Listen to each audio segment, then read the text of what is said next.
Hi, everyone. Thank you all for joining us on this special evening. My name is Brian Weisbecker, and I'm a third-year member of the swimming and diving team. I am also the president of the Order of the Sea, the Male Student Athlete Advisory Committee for our school. Together with the Women's Athletic Association, we work to promote and serve UChicago varsity athletics.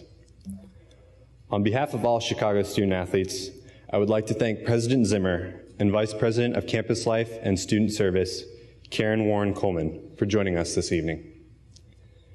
It is my honor to introduce our first speaker, President Zimmer.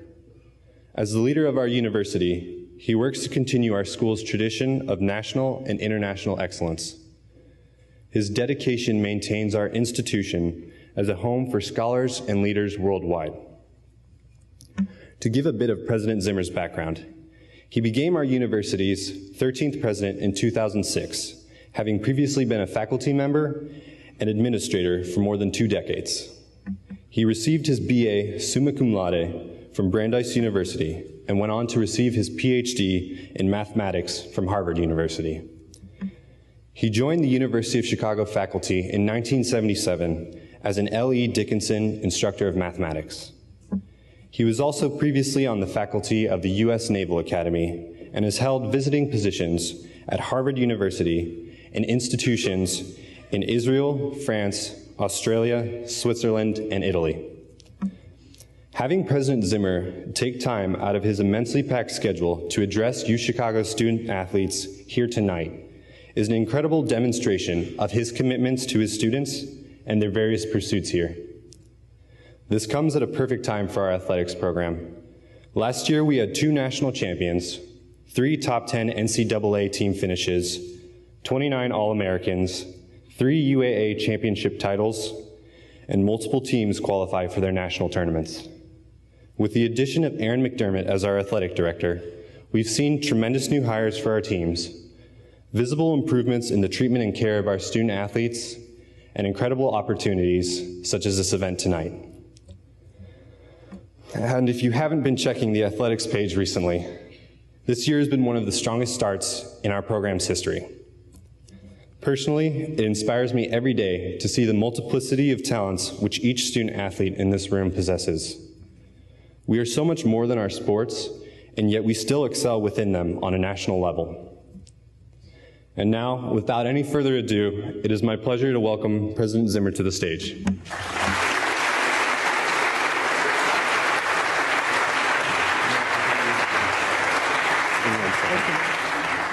And on behalf of the athletics department, we present this Varsity C blanket as a recognition of our gratitude for him speaking to us this evening.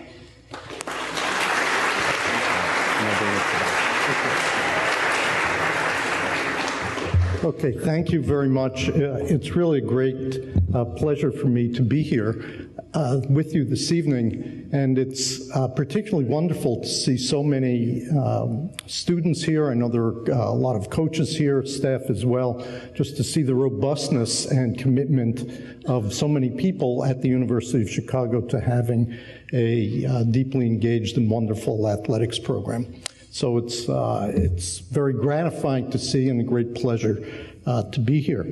Now, one of the things about the University of Chicago is, of course, one is sort of obsessively self-reflective. So while in many places you can just say, we have athletics, here we have to characteristically say, well, what's the point? I mean, what's the meaning of it? What's the value of it? Why do we have athletics? And there are very important reasons of why we have it.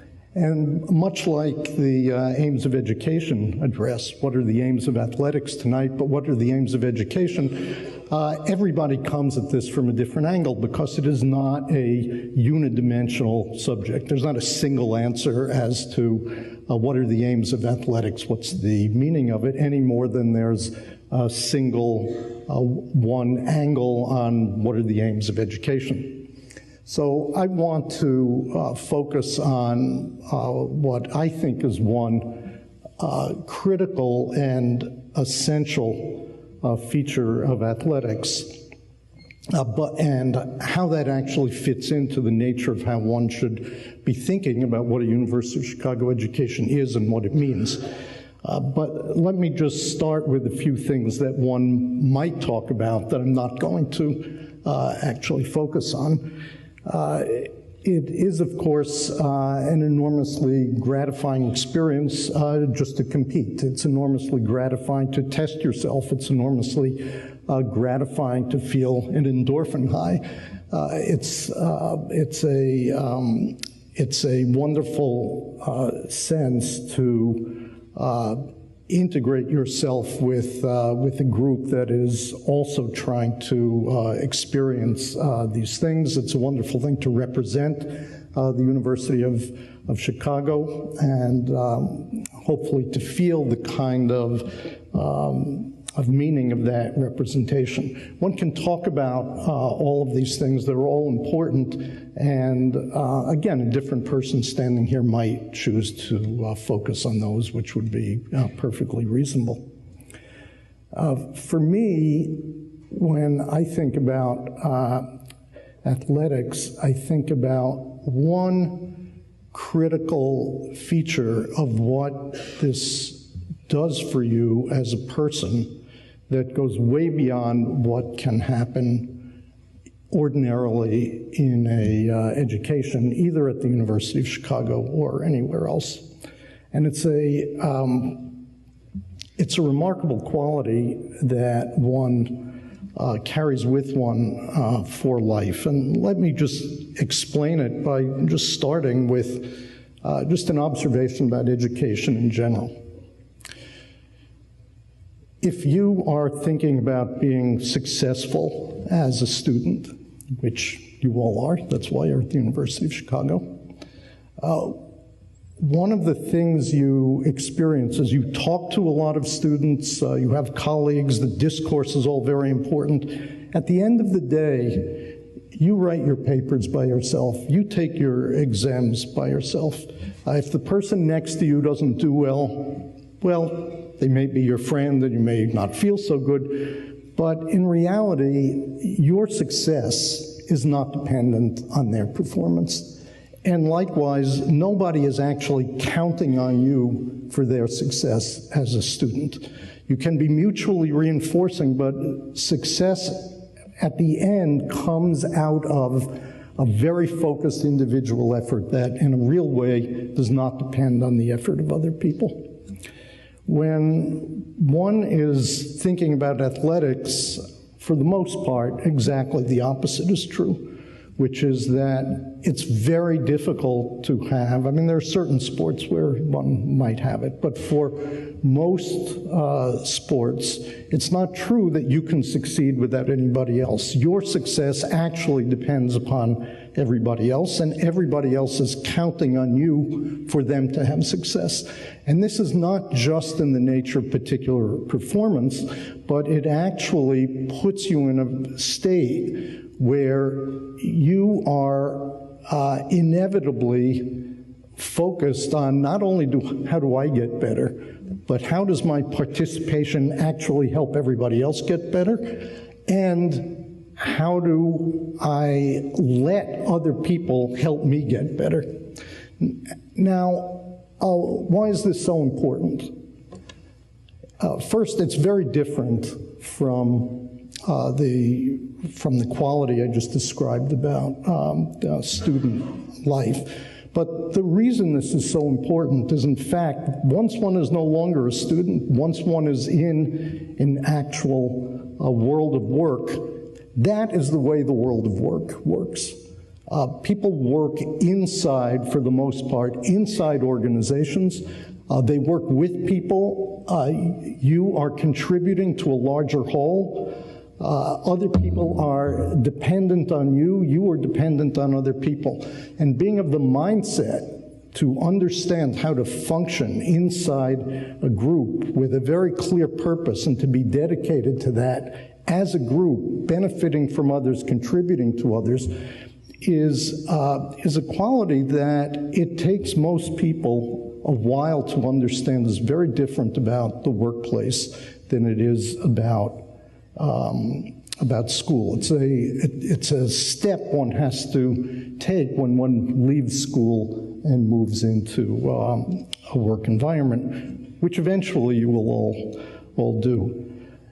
So for me, there's both a practical side to this, which is that it gives you a set of skills, and not just skills, but attitude toward other people and the engagement with other people that is very difficult to actually achieve without something like athletics. You may be able to do it in theater. There may be one or two other places around the university where you have that type of opportunity, but athletics is a primary example of where you can develop those skills.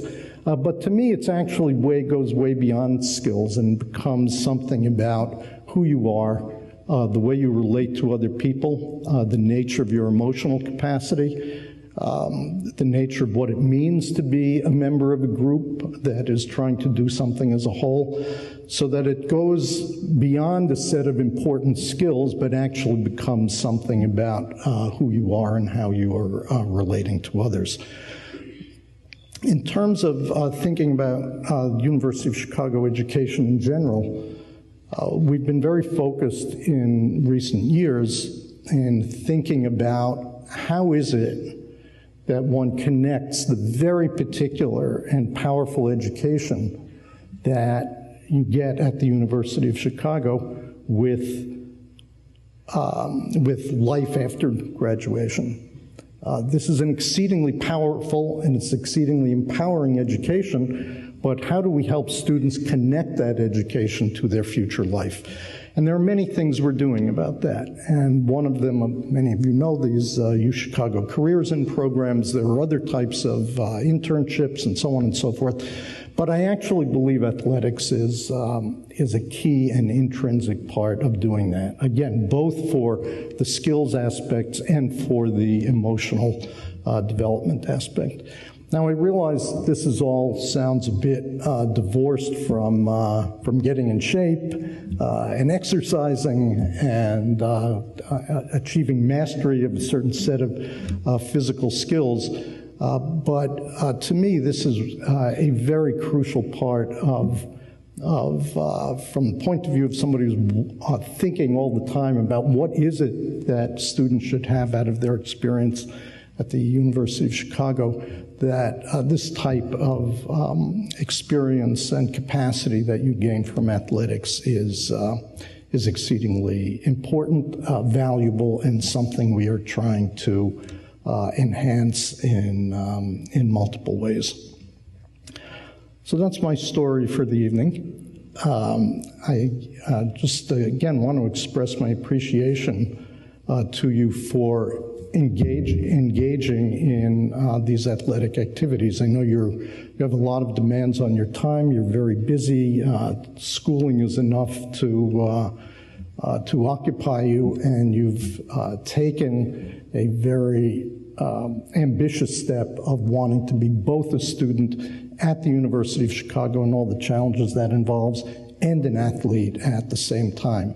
And I think you've chosen an extremely rigorous path, an extremely rewarding path, and I hope you do enjoy it and get an enormous amount of value out of it. So thank you again for inviting me. I appreciate it, and lots of luck in all your pursuits. Thank you very much.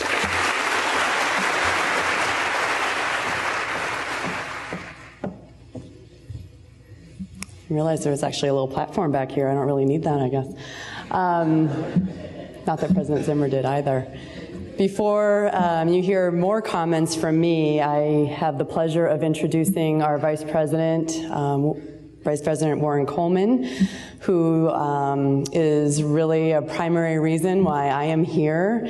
Vice President Warren Coleman was the one who chaired the search process and certainly made me feel, and all people who were involved, that this is a place on the move, this is a place to be, and this is a place where we had tremendous students and people here. So certainly that's all panned out to be true.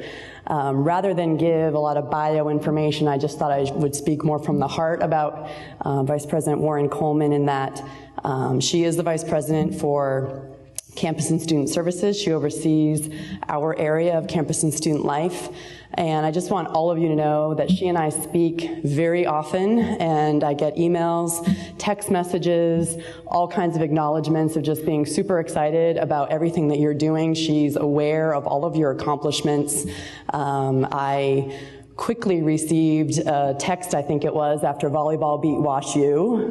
Was very excited about that. Not that there haven't been other very significant victories, but that one was super sweet.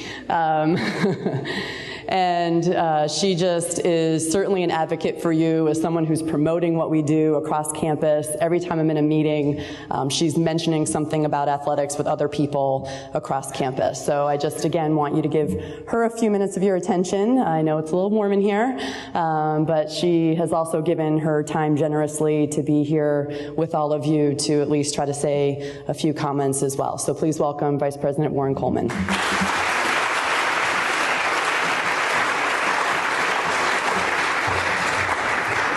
It is so good to be here with you tonight.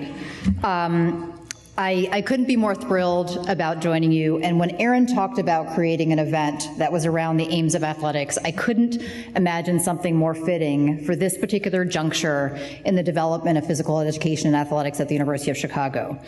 It was very easy for me to speak so highly of our students and our student athletes when we were engaged in the search process for a new athletic director, because your accomplishments and what you bring to the table that's easy to talk about. That's all good stuff.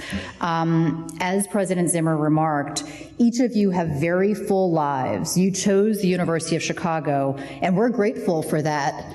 But by choosing to also be a student athlete means that you've chosen to take on an additional set of responsibilities and hopefully gain a tremendous amount of experience and opportunity that will certainly change your lives for many years to come. As you heard from President Zimmer, the commitment and dedication that you give to your studies and your sport does not go unnoticed. And as Vice President for Campus Life and Student Services, I spend a lot of time thinking about how can we improve the student experience? How can we be more thoughtful about what it means to be a student and a student athlete at the University of Chicago? And fortunately, we found an exceptional partner in Erin to join an already really strong department to think strategically about how to improve your experience for the years to come. Personally, I'm always so pleased to see the fall athletes return, because after the summer it sort of feels like, what are we doing here? The campus is kind of quiet, and we start to see the fall athletes return, and there's a vibrancy and life that really is a reminder to all of us why we do the work that we do. As student athletes, you're pursuing excellence in the classroom, of course, as well as in your athletic endeavors, and pushing boundaries both mentally and physically in ways that will set you up for personal and professional success. Your games, matches, meets, and even your practices bring an incredible vibrancy to the campus. Your leaders and team players, and seeing you translate these leadership skills to life outside competition with confidence and humility is inspiring. I'm incredibly proud of what you're doing. I'm proud of your commitment to your sport, to competition, and to the ways in which you delicately balance your roles as students and as athletes.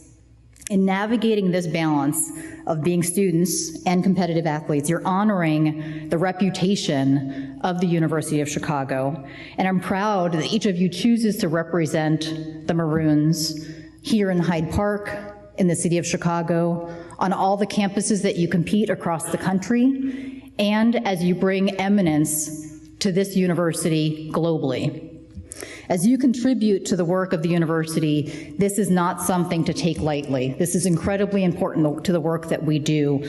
And tonight's an opportunity to celebrate all that you've achieved here at the university and to think about how you'll continue to grow in the future and how athletics can continue to meet the needs of students currently and in the future. We know that by choosing the University of Chicago, you wanted an environment where you could pursue both your academic and athletic pursuits, and we're glad that you chose the University of Chicago. Of course, I'd be remiss if I didn't mention all of the coaches, assistant coaches, staff members who comprise physical education athletics, because they themselves are teachers, mentors, role models. They care deeply about each of you and about the university. So I want to thank all of you from the bottom of my heart, because I know you work tirelessly to support the work and the development of these incredible student athletes. So congratulations to all of you on your successes, past and future. And enjoy this evening. Thank you for having me. Maroon Pride.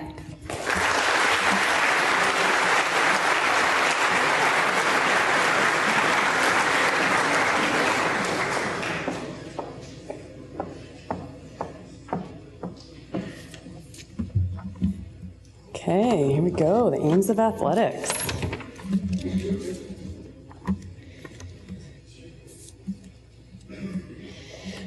Amos Alonzo Stagg is quoted as declaring, "Winning isn't worthwhile unless one has something finer and nobler behind it." Uniting what is in fact finer and nobler is the underlying focus of this Aims of Athletics address.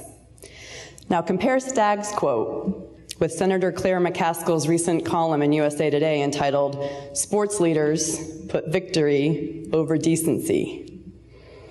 She wrote this column on the heels of the many high-profile assault cases that have occurred recently in college and professional sports, but highlighted one collegiate case, when a Division I football transfer was accepted by another school with the intention for him to play football after he assaulted a woman on his previous campus, her major state university.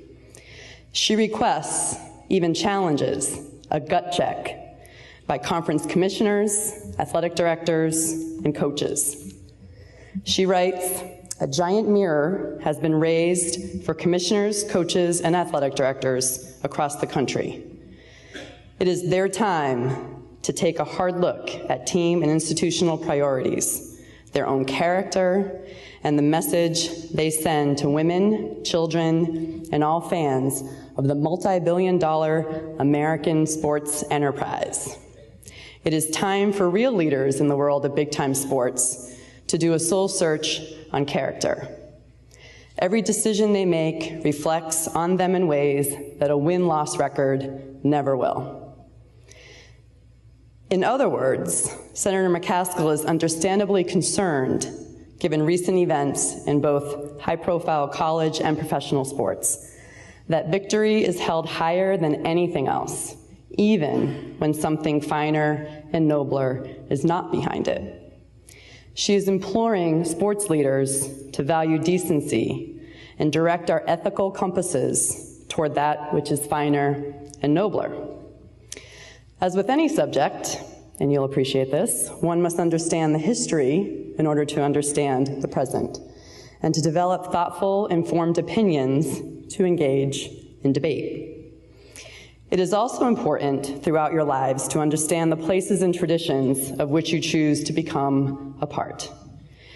You should be proud to be a Maroon for many reasons, and one is the connection you now have to those who came before you and the rich legacy you now bear responsibility to carry forward.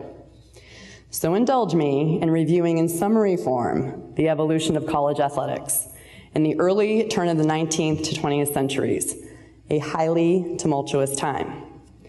I will also highlight the University of Chicago's role in this early time to enhance your understanding of the past that is now your past, too. The University of Chicago was and is a great place of influence, but few realize how true that is in the development of college athletics. The genesis of this influence is the university's first and comparatively young, commonly described as brash, President William Rainey Harper, who believed that winning, particularly in football, would help establish the university nationally, to rival the reputations of major Eastern schools, namely Harvard, Yale, and Princeton. According to historical research, Harper viewed athletic contests as an opportunity to connect the campus to the greater community, generating goodwill, revenue, and attention. Harper's partner in this effort was Amos Alonzo Stagg, who led the athletic department for 40 years and served as the head football coach.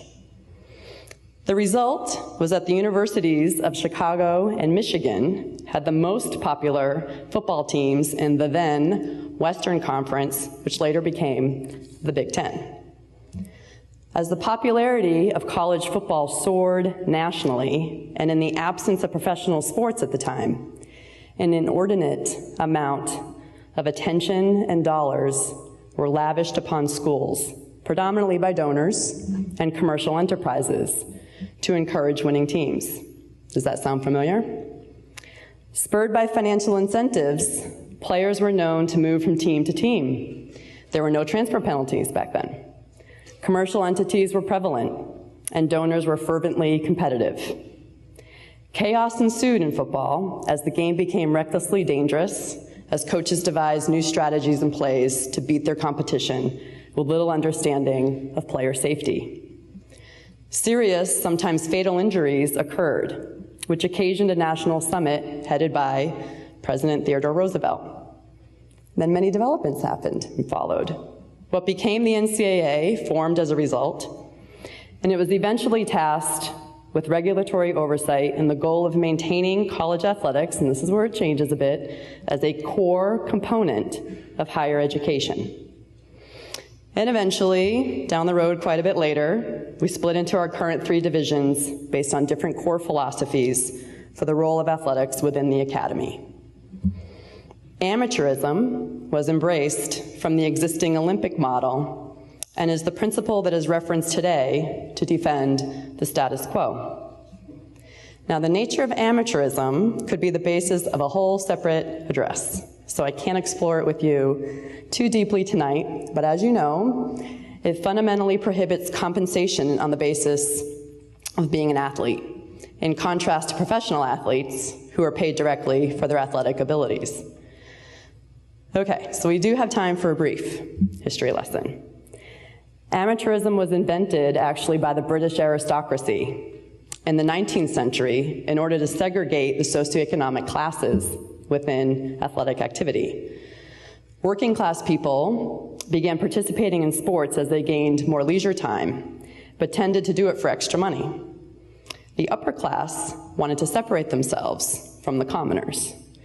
So they introduced the compensation prohibition to exclude those who couldn't afford to forego pay or prize money. In turn, certain sports became associated with privileged classes, such as polo and tennis, and others were associated with the working class, such as boxing and soccer. Back to the present. How we tend to think of amateurism today within the educational setting is student athletes being encouraged and supported to pursue academic and athletic passions and experience holistic learning. It is the educational model that requires a teaching and mentoring emphasis. College athletics in their purest form uphold the values that I believe STAG would have agreed are those that are finer and nobler behind winning. Pursuit of excellence, an enhanced, well-rounded education, development of strong character, courage, honesty, leadership, loyalty, mutual responsibility, and collaboration within competition, the kinds of things President Zimmer was even referencing as he spoke. These are all core competencies for being responsible, honorable, and engaged citizens in the world. These ideals ultimately made sports a pioneering platform for social mobility through civil rights movements. In competition, as in life, people should be judged solely by their abilities and their character. Racial barriers were tested and broken on college and professional teams as African Americans fought for civil liberties through the 1960s and beyond.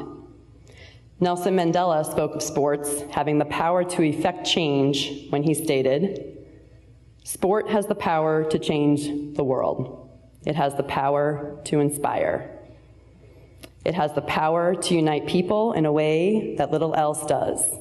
It speaks to youth in a language they understand. And sport can create hope where once there was only despair. It is more powerful than government in breaking down racial barriers. Gender barriers in sports align strongly with the women's movement starting in the 1970s. Title IX opened the doors for girls and women to participate in organized athletics and reap all of the benefits that they had only afforded boys and men previously. Well before Title IX, at the University of Chicago, consistent with other examples of opening opportunities to all before our peer institutions did, Gertrude Dudley, the first person to oversee women's athletics here, sidestepped a ban on intercollegiate competition for women and organized play days in the 1920s. These were days when local colleges were invited to the Midway, and teams were mixed up so no single college could be declared the winner, since competing to win was not thought to be proper for women. But she still found a way to allow women to compete. This concept was carried across the country and eventually dissolved when the ban for women to compete was lifted gradually. We have been challenged to conduct college athletics consistently with the ideals on which they were crafted. Many Division I schools continue to wrestle with many of the same ills that plagued college athletics at the turn of the 20th century. Coaches, particularly in revenue-generating sports, are incented to win with excessive compensation packages as well as having little job security without championship results. Conferences and schools form alliances based on lucrative television contracts. The arms race of high-level Division I athletics has placed a premium on revenue. The hypocrisy of astronomical salaries paid to those in leadership positions within the construct of amateurism for the athletes has caused much recent unrest.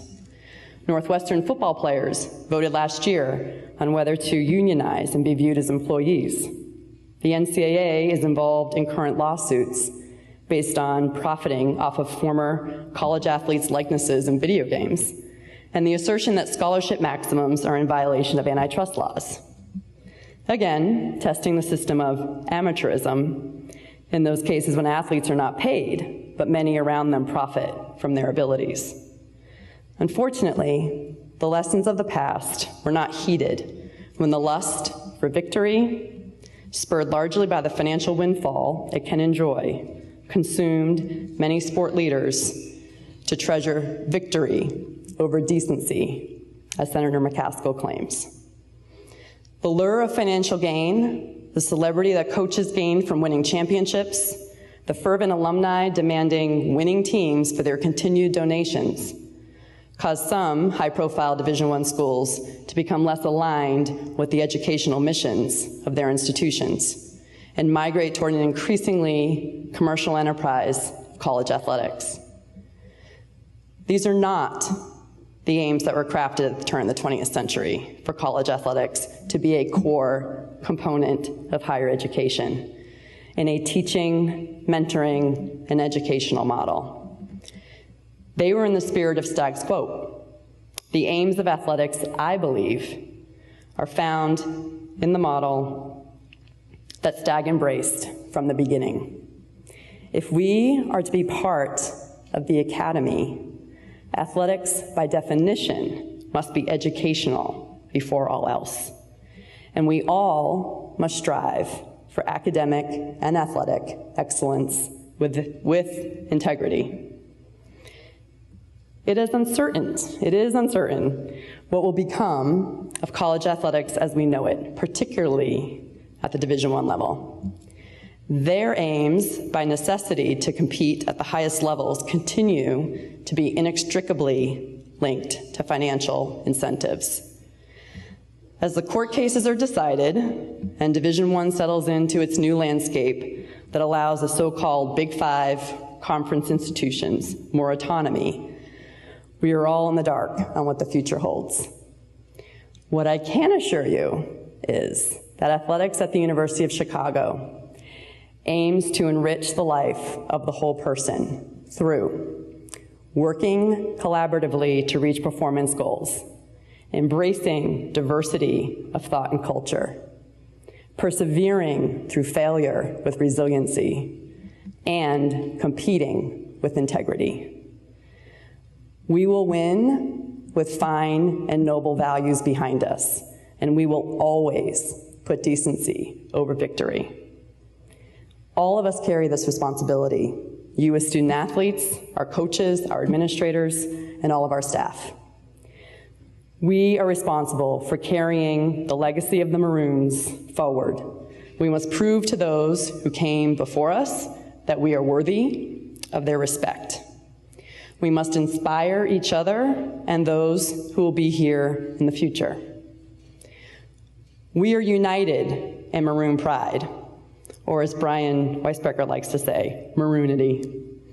Because we all do the right things, and we will do the right things, and we will do things right, and we will be held accountable.